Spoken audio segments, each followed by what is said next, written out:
बिल्कुल वाज़ेह हैं। अभी हम गए हुए थे वहाँ पर, बीबी साहिबा की जो है वो हमने बेल करवाई है, जो उनको नैब की तरफ से नोटिस मिल रहे थे और वो उनकी बेल जो है 12 तारीख तक हो गई है। और अभी हम इस्लामाबाद हाई कोर्ट में आए। फ़ैसला 11:30 बजे मुतवक्को था। अब हमें उम्मीद है कि 12 बजे तक फ़ैसला आ जाएगा। 12:30 बजे का टाइम दिया है, लेकिन अगर 12:30 का दिया है तो चलो ठीक है, 12:30 तक इंतज़ार करते हैं।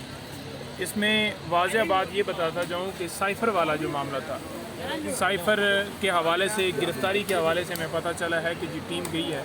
ये हर रोज़ एक बाकायदा तौर पर ये चलाई जाती है मीडिया के ऊपर जी कि साइफ़र वाले मामले के ऊपर गिरफ़्तारी डाल दी है। गिरफ़्तारी डालने का प्रोसेस एक है कि अगर आपने 6 दिन पहले गिरफ़्तारी डाली है तो 24 घंटों के अंदर अंदर मुतल्लिका कोर्ट में पेश करना होता है, जो कि अब तक नहीं किया गया। और अगर अब गिरफ़्तारी डालते हैं या इस तरह कोई काम करते हैं तो ड्यू प्रोसेस, या आप ये समझ लें कि फेयर ट्रायल जो है वो आईने पाकिस्तान प्रोटेक्शन देता है।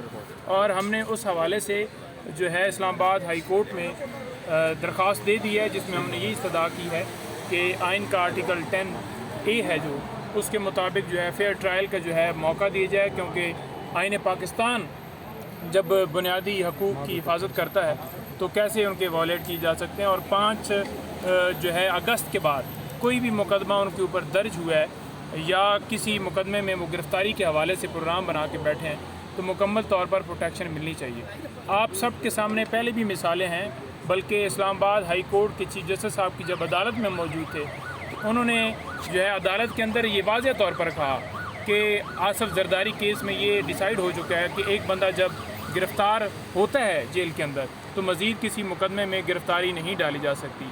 तो उम्मीद है कि वही जो है कानून जो है फॉलो किया जाएगा और उनको गिरफ़्तार नहीं किया जाएगा, क्योंकि ये सारे सियासी पॉलिटिकल जितने भी FIRs और मुकदमात बनाए गए हैं, ये जब से उनकी हुकूमत गई है उसके बाद एक पूरा प्रोसेस वो पूरे पाकिस्तान में एक टूर लगवाने के लिए ये सारा किया गया, लेकिन वो तो उन्होंने फेस किया और कर भी रहे हैं। लेकिन एक आइन जो है वो किसी के साथ इस तरह का खिलवाड़ करने की कभी भी इजाज़त नहीं देता।